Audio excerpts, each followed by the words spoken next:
Hello, hi, welcome back to my YouTube channel. My name is Precious and this is English with Precious. So before we get into today's video, please don't forget to like, subscribe and comment down below. And today we are doing a continuation on in our previous video we did basic sentence construction and we started with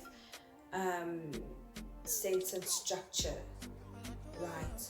Okay, so remember I gave you the 4 rules of your grammar structure basically, and it was capital letters, it was ending a sentence with either a period, exclamation mark, question mark or quotation mark.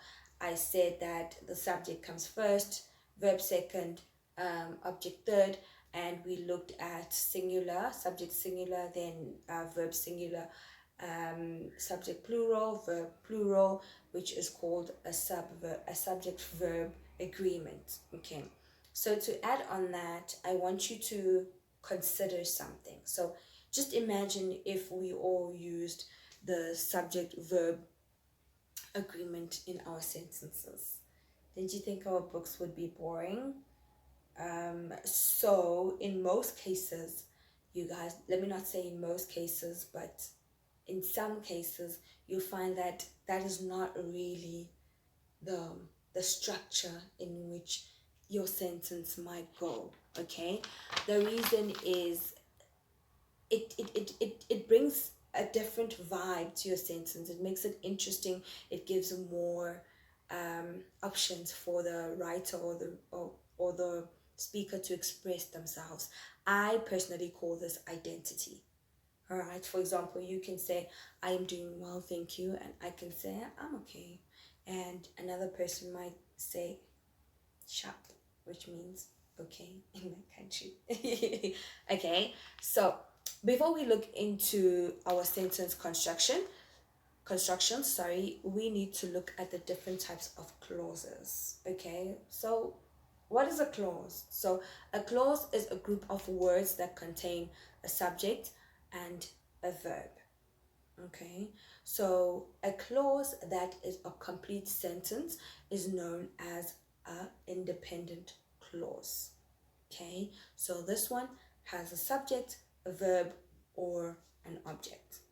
Okay, for example, we'll be eating dinner at 6.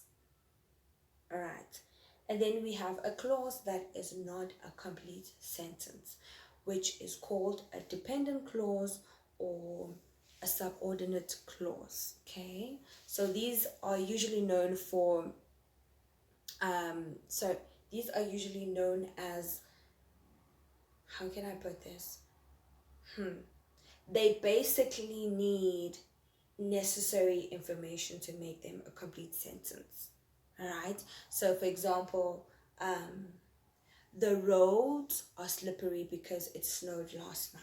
Okay, so there are 2 clauses here. It's the roads are slippery and it snowed last night. I would say it's more like putting two sentences together. Okay, so each of these sentences, they have their own subject, and those subject is the road and it, and they also have their own verb, which is are and snowed. Okay, so please note how because it snowed last night can slightly change the meaning of the first sentence. Okay, so what's the main point of a subordinate clause? So basically it improves an independent clause with essential details. Okay, so remember we said the roads are slippery, but because it snowed last night, kind of like gives you the reason as to why the roads are slippery. Okay, and then in a subordinate clause, both their subject and nouns cannot exist on their own. Right, so they contain special words which are called subordinating conjunctions that connect them to the independent clause. So the question is, what are subordinating conjunctions. Okay, so subordinating conjunctions are because, since, although, unless, and while. Okay, connecting. So we also have relative pronouns here, okay, which are that, which, whatever, whenever, whoever, etc. Okay, so here, basically, you guys, I just need you to please try and memorize this because it's going to be very useful for you. Okay, it will help you to identify them.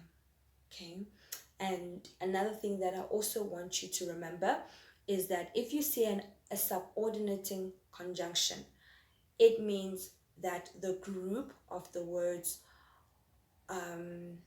or rather the clause, is a subordinate clause. All right. Okay, so I hope that you will take this information and you will ride with it. So when someone says take the information and ride with it, they are saying use the information for your own benefit or for your own good. All right, and thank you so much for joining me in today's video. Please don't forget to like, subscribe, and comment down below, and have yourself a blessed weekend ahead. See you next time. Bye.